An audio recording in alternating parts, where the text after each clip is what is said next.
What if the man you trusted most was the one who would dismember you? In 1990, body parts started turning up across rural South Wales, stuffed into plastic bags, scattered like a grotesque puzzle. The victim, a young New Zealand backpacker just trying to find his way in the world.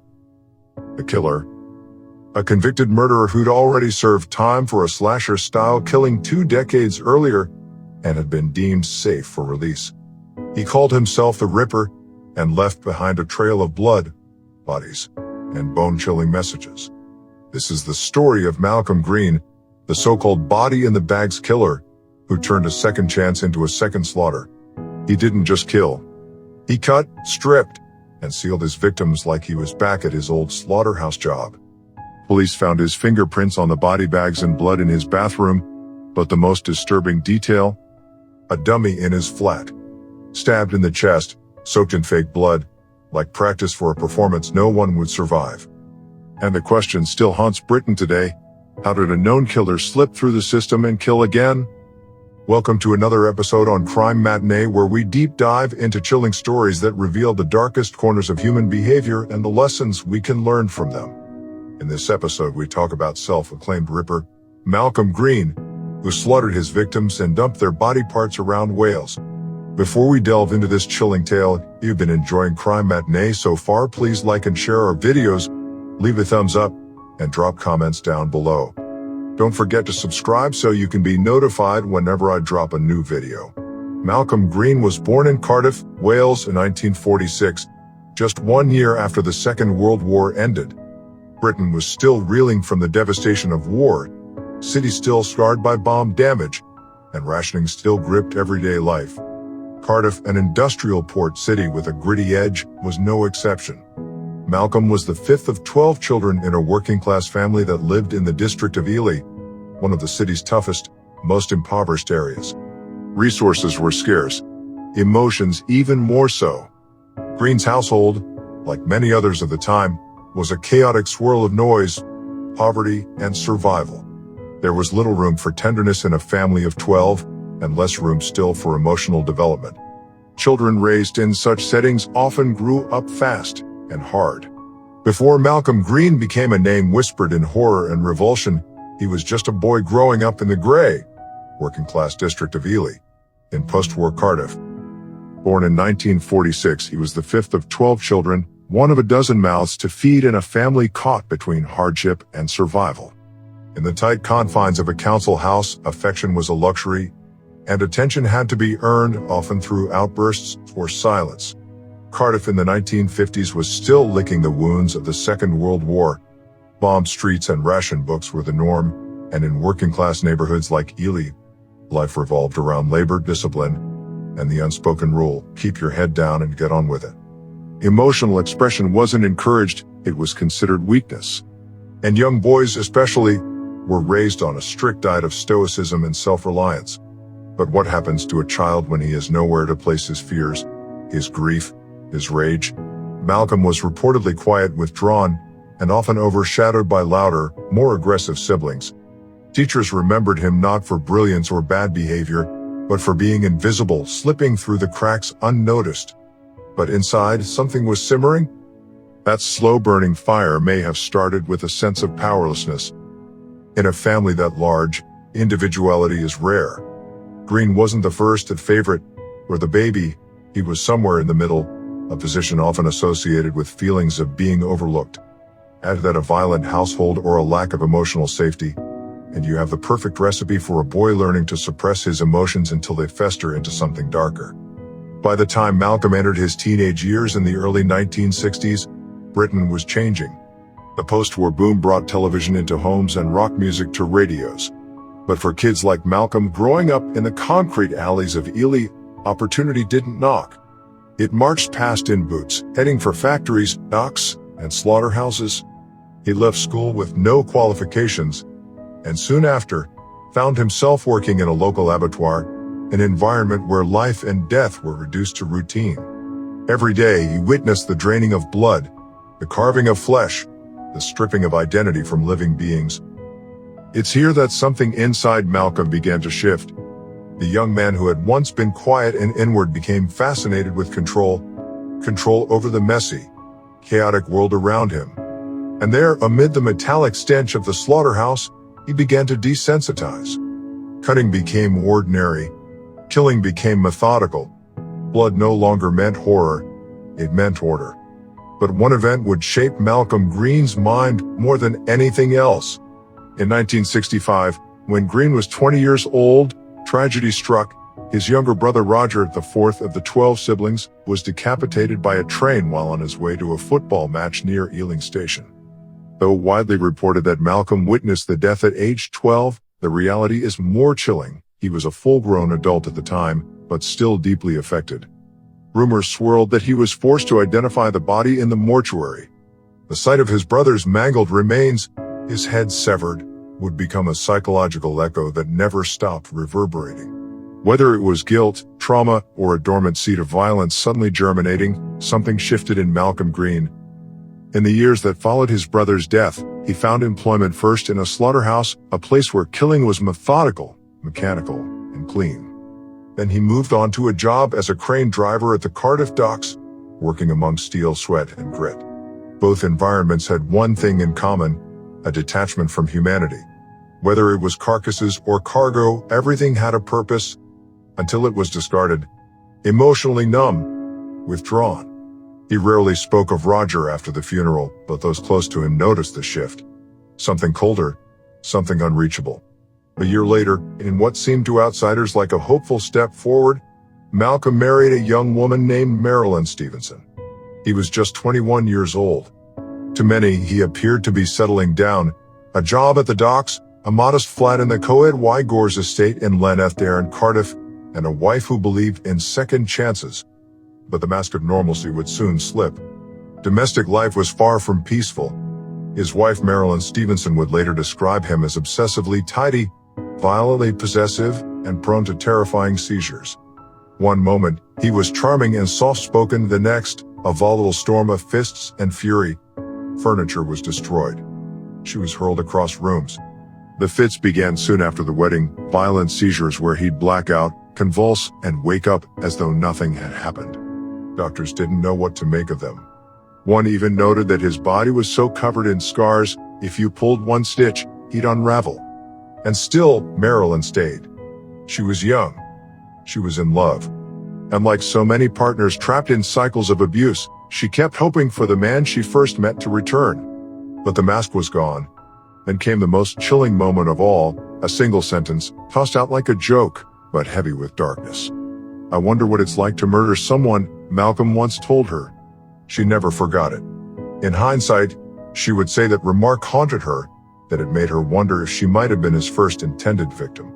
It was the 1970s, a time when mental health was rarely discussed, and violent outbursts in men were dismissed as mere temper. The backdrop of Malcolm Green's life: post-war austerity, working-class hardship, unresolved trauma, and emotional suppression, fused together like chemicals waiting to combust. There were other signs too. Signs that the trauma of his youth and the numbness of his slaughterhouse days had never really left him. In the corners of his flat, Marilyn would find strange objects, like the life-size dummy he kept in their home, made from rolled carpet, dressed in real clothes, and stabbed in the chest with a knife. It was a grotesque mannequin soaked with red dye, as if Malcolm were rehearsing something dark. Something real. At work, he was unremarkable. He washed cars, hauled crates, drove cranes, anything to get by. But behind closed doors, his world was unraveling. In early 1971, before the world knew him as the body-in-the-bags killer, Malcolm Green made his first kill on a warm summer night in 1971. He was just 24 years old. Marilyn had become pregnant, only to suffer a heartbreaking miscarriage. His marriage was falling apart. His wife, Marilyn Stevenson, was in hospital recovering from a miscarriage. Green had been drinking heavily, wandering the streets of Cardiff's Docklands. Alone. Angry. Unstable. It was Monday night, June 21, 1971, when he crossed paths with Glenys Johnson, a 41-year-old domestic cleaner known to frequent the area and believed by some to have engaged in sex work to make ends meet. Their encounter took place on a stretch of waste ground near the docks, just off Wharf Street, in an industrial part of the city where shadows outnumbered streetlights. No one heard the scream. No one saw what happened. But what Malcolm Green did to Glenys was nothing short of butchery. He attacked her with a jagged shard of broken glass, slashing her throat so deeply the head was nearly severed, a 5-inch gash that bordered on decapitation. He then mutilated other parts of her body with chilling precision, seemingly fascinated, even obsessed, with the act itself. Her half-naked body was left face down, hidden under a car on the rubble-strewn lot. But the horror didn't end there. Just hours after the murder, a phone call came into the local police station. The voice on the line was flat, emotionless, and bone-chilling. "Have you found the body yet?" the man asked. "There will be 4 more. This is the Ripper." The call was traced to the British Steel Corporation's East Moors Works, where Green worked as a crane driver. Officers were dispatched to investigate. There, they found that a man had recently used the workers' showers and laundry facilities, just hours after the time of the murder. When they inspected, they discovered blood-stained clothing in the wash. Suspicion was growing, but they needed more. Meanwhile, back at the crime scene, police recovered Glenys's body. The nature of the wounds told a story of frenzied, yet disturbingly deliberate violence. She had not just been killed, she had been punished, violated, and put on display in death. Over the following days, police continued to receive calls, same cold voice, same ominous tone. Investigators now knew they weren't just hunting a murderer. They were hunting someone who wanted to be found on his own terms. That ego would be his downfall. Detectives eventually honed in on Malcolm Green, a quiet, brooding worker at the steelworks with a history of erratic behavior. When officers searched his flat on the Coed Y Gores estate in Len Efdarin, they made a chilling discovery. In one of the rooms stood a life-size dummy, made from a roll of carpet, dressed in a shirt and coat with a knife stabbed into its chest. Around the wound was a red stain, meant to resemble blood. To investigators, it was unmistakable. This wasn't just violence. This was rehearsal. Green was arrested and brought in for questioning. At first, he denied everything. But then, in a stunning turn, he confessed, admitting the murder in detail. "I started walking home by myself," he told detectives. "I had had a lot to drink. She started screaming and pulling my clothes. I lost my temper, exploded. The next thing I remember was walking home smothered in blood." But like everything with Green, its truth shifted. Days later, he retracted his confession, accusing police of lying, claiming he had no idea how Glenys's blood ended up on his shoes or how his blood was found on her clothing. Still, the forensic evidence was undeniable. His movements matched the call logs. The mutilation fit his mindset. The dummy sealed the profile. On November 5, 1971, Malcolm Green stood before the judge at Cardiff Assizes. The jury took little time to find him guilty of murder. He was sentenced to life in prison, with a minimum term of 25 years. But as he was led away, Green turned to the court and shouted, "I'll appeal against this." What no one knew then was that he wouldn't serve 25 years. He would serve only 18. And when he was released, he would kill again. When speaking later about this event, Marilyn has said, looking back, she said she wasn't surprised when police knocked on her door. "When they told me Malcolm had done something serious, I just nodded. I remember thinking it could have been me." Their marriage ended in the aftermath, but the emotional wreckage lingered. Marilyn would spend the rest of her life carrying the weight of what she'd lived through, and the knowledge that she had once loved a man capable of monstrous violence. Malcolm Green entered prison in 1971, sentenced to life for the brutal murder of Glenys Johnson. Behind bars, he was cold, calculating, and disturbingly well-behaved. He didn't lash out, didn't stir trouble. He played the system with a quiet cunning. Over the years, psychologists described him as reformed, low risk, even safe for release. But what they failed to see was that Malcolm Green wasn't rehabilitated. He was dormant. For nearly 2 decades, he served his time in silence until October 1989 when, after just 18 years of a 25-year minimum term, Malcolm Green was quietly released from Leyhill Open Prison near Bristol. A psychiatrist had signed off on his freedom, convinced he posed no further danger to society. He moved into a flat in Bristol and, for a while, blended into the background. He made friends, He found companionship. And then, he found a target. Clive Tully, a 24-year-old backpacker from New Zealand, had arrived in the UK on a world tour.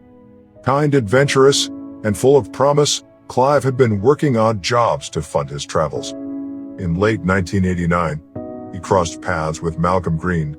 To Clive, Green was just an older man offering a place to stay. To Green, Clive was something else entirely. The two struck up a casual friendship, even spending Christmas together. But by March 1990, Clive had returned from a brief trip to Spain and Portugal, broke and looking for shelter. Green welcomed him in, gave him a couch, a meal, and, on the night of March 19th, violent death.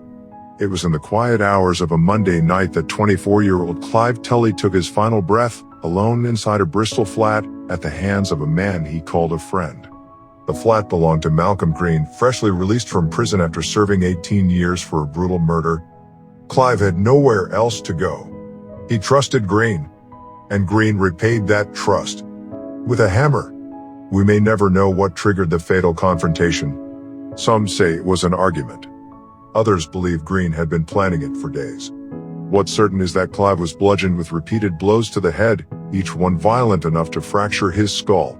Forensic pathologists later revealed that Clive's injuries were catastrophic, his skull shattered, his face mutilated beyond recognition. But it was what happened next that stunned even the most seasoned investigators.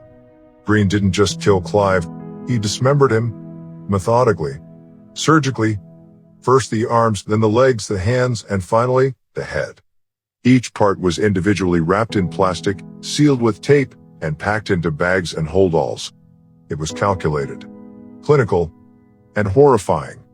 For 3 days, Green kept the dismembered remains stored in his flat as if waiting for the right moment to dispose of them. That moment came on March 22, 1990, just before dawn. At approximately 7:30 a.m., a teacher named Linda Vines, driving along the A467 near Rogerstone, spotted 2 suspicious holdalls left at the roadside. Thinking it was rubbish, she called police.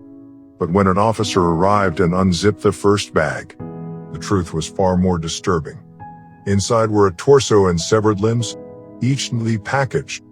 4 days later, on March 26th, the investigation escalated. A farmer named Andrew Newberry was tending sheep on Fair Orchard Farm near St. Bride's, Wentlobe, about 15 miles away. He noticed something strange, a red plastic bag, round like a football. When he reached inside, his fingers touched a nose. The bag contained Clive Tully's severed head, crushed and battered with at least a dozen blows. Nearby, another bag held his amputated hands, one with a third finger crushed. But the police had no name, no identity, no crime scene. Just bags of human remains and a killer on the loose. That's when investigators took a bold step. They contacted a local newspaper and asked their graphic artist to digitally reconstruct the victim's face from photos of the head. It was a pioneering move for the time, and it worked. The enhanced image was published in the press, and within an hour, someone recognized the face. The body and the bags belonged to Clive Tully, a backpacker from New Zealand. A man who had been staying with Malcolm Green. That single breakthrough sparked a chain reaction. Detectives rushed to the Luxton Street flat in Bristol, where Green and Clive had lived. Inside, they found a house of horrors. Blood was everywhere, on the coffee table, ceiling, carpet, even the Venetian blinds. A square of carpet had been cut out. The floor beneath had been scrubbed. The bathroom sparkled, too clean. It was obvious a cleanup had taken place. And then came the smoking guns. On the plastic bags that held Clive's body parts, police found Malcolm Green's fingerprints, clear, undeniable. Blood in the flat belonged to Clive. The flat was the murder scene. And Green had left a trail. The net was closing. On the evening of March 30th, 1990, just after 11:25 p.m., officers located Malcolm Green at his girlfriend Helen Barnes' home in Fish Ponds, Bristol. He opened the door and played dumb. "Clive Tully dead? He's my friend. I don't understand." But Green knew exactly what he'd done. In the interviews that followed, he claimed innocence, said he was set up. said Clive had vanished and that he'd lent him money to get to a port. But his story unraveled with every new piece of evidence. Detectives uncovered blood-soaked clothes, a square of removed carpet, and fingerprints on every piece of packaging used to conceal the body. They even received testimony from a local florist, Robert Clark, who reported seeing Green in the exact Rogerstone lay-by where the torso was found on the day it was dumped. The case was airtight. After a 7-day trial in late 1991, the jury delivered a unanimous verdict: guilty. Malcolm Green, the man who had already served time for one brutal killing, had done it again. And this time, the courts weren't taking any chances. The Home Secretary intervened personally, placing Malcolm Green on a whole life tariff, a sentence with no possibility of parole, a punishment reserved only for Britain's most dangerous and remorseless killers. As he was taken down from the dock, Green shouted at the jury, "You were wrong." But the evidence had spoken louder than his words. The verdict was in. The sentence, absolute. In late 1991, Malcolm Green was sent back behind bars, this time with no illusions, no minimum term. The Home Secretary himself imposed a whole life tariff, a rare move, reserved for the most savage, unrepentant criminals in Britain. Green would die in prison, or so the public was told. To the families of his victims, Glenys Johnson in 1971 and Clive Tully in 1990, the ruling offered a bitter comfort. Justice had finally caught up with the man who had slipped through the cracks not once, but twice. It was a judgment that said, no more second chances. But the sense of justice didn't last. In 2002, just over a decade after his second conviction, headlines struck a nerve across the UK: "Body in the Bags Killer may be released early." The news broke after a historic ruling by the law lords. Home secretaries, they declared, no longer had the legal authority to alter sentences handed down by judges. Any prisoner given a whole life tariff by a politician, rather than a court, would now be eligible for a review. And that included Malcolm Green. The very idea ignited a firestorm. Here was a man who had already killed once, been declared safe, and then murdered again in one of the most horrific ways imaginable. Could he really be eligible for release? Again? Victims' families were devastated. Former investigators were furious. Detective Chief Superintendent Waters, who led the case, spoke publicly. "He's a dangerous man who should never have been let loose on the public again." He cold-bloodedly cut up a man who was supposed to be his friend. His words echoed the fear that justice, once again, might fail to hold. The public agreed. Letters poured into newspapers. Radio stations lit up with callers demanding answers. If Malcolm Green can be considered for release, one woman said, then what's the point of justice at all? The case became part of a broader debate about human rights, the role of government, and the fine line between rehabilitation and irreversible evil. The European Court of Human Rights would later weigh in, declaring that life without parole sentences could amount to inhuman and degrading treatment unless there was some prospect, however remote, of eventual release. But for many, Green's crimes weren't just brutal, they were a betrayal of trust, of law, of the very concept of second chances. Clive Tully had believed he was safe. Glenys Johnson never stood a chance. And if Malcolm Green could be freed again, who might be next? To this day, Malcolm Green remains one of only a handful of prisoners in Wales ever given a full life sentence. But his name still surfaces whenever the justice system dares to weigh mercy against memory. Because some killers, the public believes, aren't meant to be reformed. They're meant to be remembered for the lives they destroyed and the chances they should never have been given. In the end, the story of Malcolm Green isn't just about murder. It's about what happens when a system misjudges the human soul. He was given a second chance, and he turned it into a second slaughter. He wasn't just a killer, he was a warning. One that echoed across courtrooms, correctional boards, and into the homes of every family who had ever hoped the justice system could protect them. Green's crimes exposed a terrifying truth that rehabilitation, no matter how sincere it may seem, cannot erase pathology. Some people don't change, they hide. And when the mask slips, the consequences are irreversible. The deaths of Glenys Johnson and Clive Tully weren't just acts of violence. They were failures to see the signs, failures to heed the warnings, failures that cost lives. Today, Malcolm Green remains locked away. But the shadow of his crimes continues to haunt every conversation about parole, justice, and what it really means to be safe. Because the scariest monsters are the ones who get a second chance to smile.